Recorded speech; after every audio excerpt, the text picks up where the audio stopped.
This is what it's like hunting in southeastern Wisconsin. 1, 2, 3, 4, 5, 6, 7, 8, 9, 10 in the parking lot. Fucking sweet, eh? Fuck this. I'm going to the next parking lot.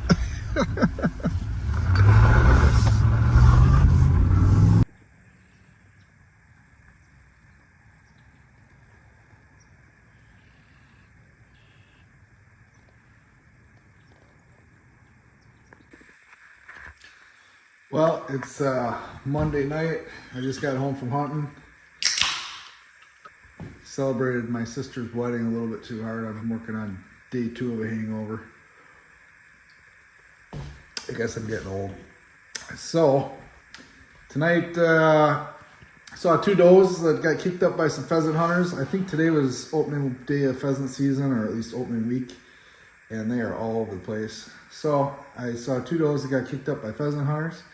Other than that, did not see anything. Got totally covered in burrs. Took a tree branch to the ear on the way out. That messed me up pretty good. Stuck me in the inside of the ear. And got absolutely covered in burrs.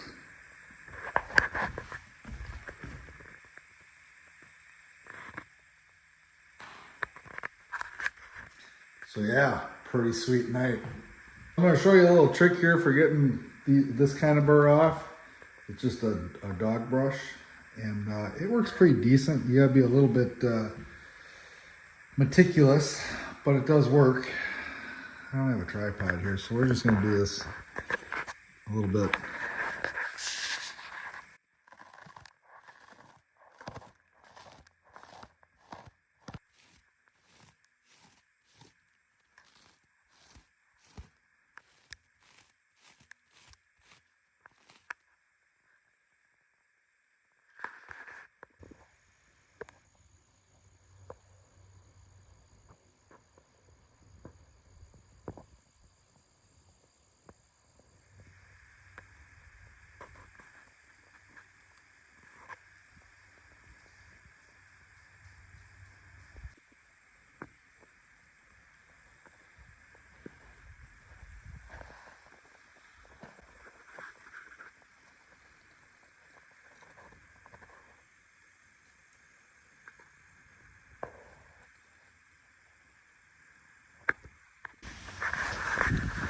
It's Wednesday, October 18th. I'm running into pull a camera that is hopefully still there. I give it about a 50-50 chance that either got stolen or the batteries are dead.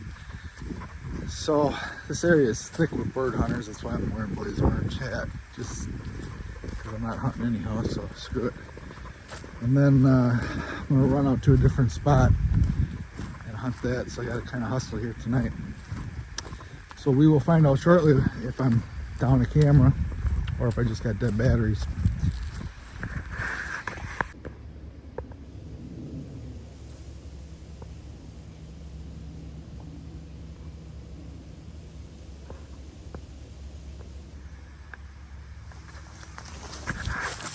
Well, that one is stolen, so thanks a lot, asshole. But that's public land. There's a lot of assholes. So I guess I don't have to worry about that one no more.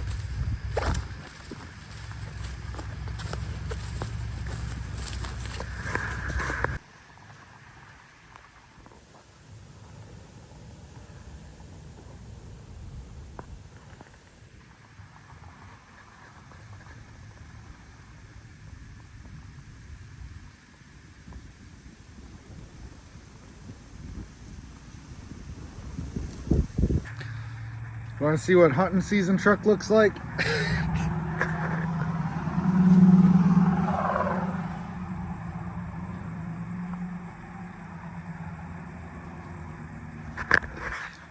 I pretty much live out of my truck all hunting season long, so yeah, it gets pretty bad.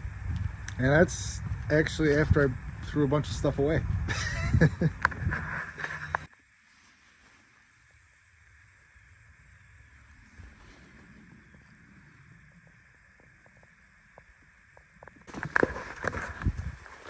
So I'm speed walking because I just got up to Adams.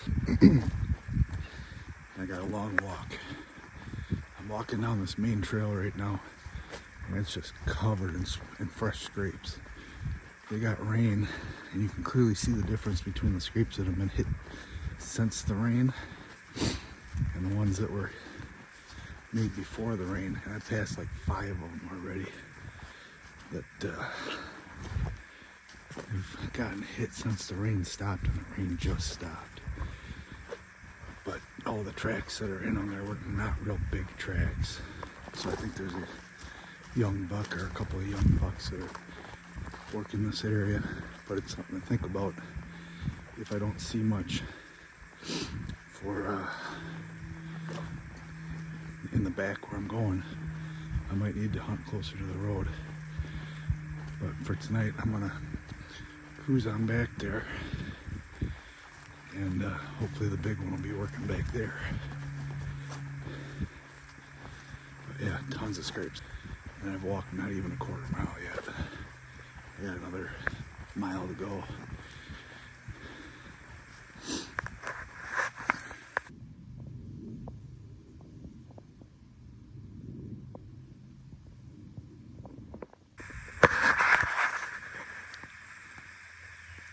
I am really kicking myself right now. I just got trail cam pictures of the buck that I'm after in front of one of my other cameras, which was the spot that I was originally going to go to tonight. For whatever reason, I changed my mind and decided to come where I am now.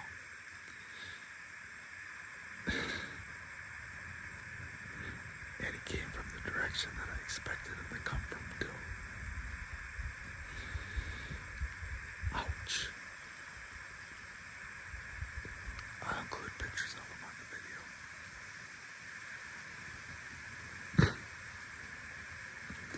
Well, I know he ain't gonna be showing up in this spot tonight, so hopefully something as good as him shows up.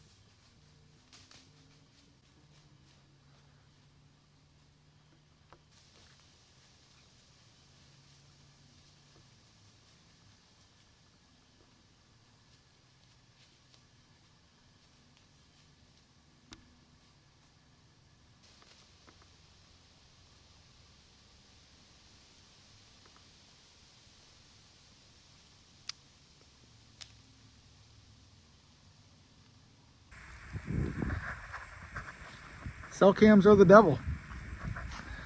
Yep, that's what I'm going with. Cell cams are the devil. And let me tell you why. Because I would have had a perfectly good hunt tonight. Saw some deer, filmed some deer, was pretty happy with it. But let me tell you the story that led up to this. I was driving up here. I checked the wind direction and everything. I said, okay, I got a good spot picked out for that wind. I'm going to go hunt there. For some reason, when I got to the road to turn down to go to that spot, I kept driving straight. I was like, you know what? I'm going to hit this other spot instead. So I go down there, and the road's blocked. I can't get down there. So I'm like, fuck. So I was like, you know what? I like that spot, that real deep spot. I got a little bit of time. I can make it out there and still have 45 minutes or so to hunt. So I get out there, saw a deer, filmed deer. It was cool. But I'm sitting in the stand. My phone goes off. In the spot that I had originally picked out to go set, that I, for whatever fucking reason, I don't know why I decided to not go there, is one of my biggest target bucks. He's a fucking stud. I got pictures of him last year. He wasn't much last year. He blew up this year. And he fucking poses in front of the camera, takes 3 pictures, every angle of him. And I'm sitting in the stand in the wrong spot, a mile away from him. Just fucking beating myself up in the stand thinking, you stupid son of a bitch, why didn't you not go with your original plan? I had the tree picked out and everything that would have been downwind or right where he was at. Could have shot the scrape that he worked, but no. Nope, cell cams are the devil. They fucking ruined my night tonight. I could have been naive and just been happy.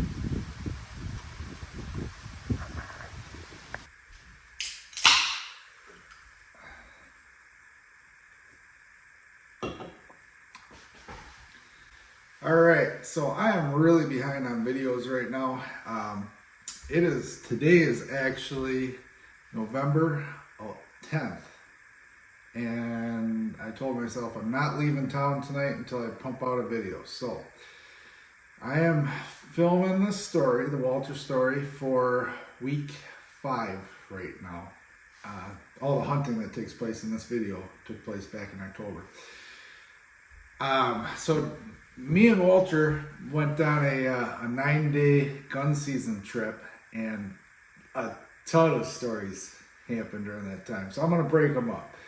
But one of the aspects to that week was that man, before we left, we each bought a carton of cigarettes, 5 packs of Black and Milds, and I was chewing at the time, so a bunch of tins of chew too.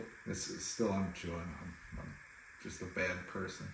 So anyhow, one of the things that we did is in the middle of the day when things were kind of slow, we did a lot of driving around, and we were hunting up in Eau Claire on all the public county land up there.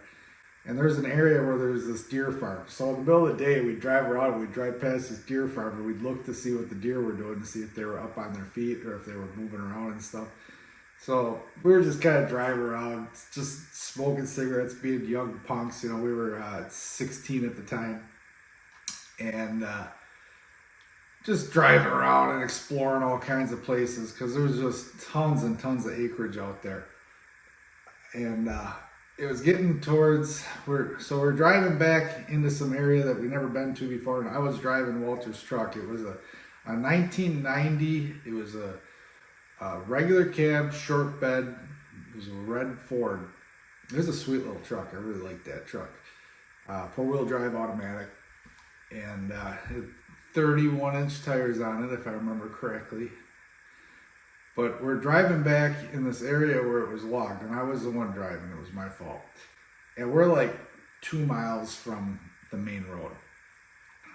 And I'm straddling these ruts. So the ground was like frozen, but it got warm during the day. So it like was frozen, but it had like this just grease mud on top.